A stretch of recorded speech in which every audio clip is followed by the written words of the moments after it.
दुसरी गाडी मारली आता. हां, एक गाडी हाडलेली तुम्ही. ती गाडी परतून भरून आणून परतून मारली. ओके. उजं कंट्रोल जाय आम्ही भरपूर ट्राय केला. कंट्रोल वार मी गणपत वार स्पीड झालं. ओके. आता कंट्रोल झालं. ओके.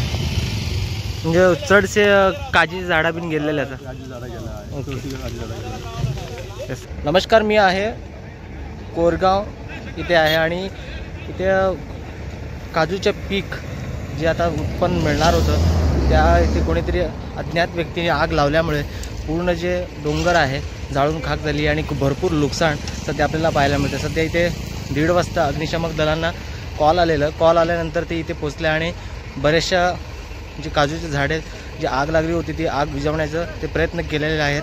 पण तरीसुद्धा खूपसे जे पीक आहे काजू बागायतीचे जे पीक आहे या आगीमुळे भरपूर नुकसान झाल्याचं सध्या आपल्याला पाहायला मिळतं आहे. दिवसांदिवस आता अज्ञात व्यक्ती जे आहेत कुठे ना कुठे आग जे डोंगराळ भागात आग लावण्याचा प्रकार सुरू असल्या कारणाने अशा जे शेतकरी आहेत जे त्यांचं पोट जे उदरनिर्वाह या अशा पिकावर अवलंबून असतात त्या अशा लोकांवर खूप संकट आल्याचं सध्या आपल्याला पाहायला मिळतं आहे. मी मकबूल माळगीमनी गुणवत्ताला पेडणे.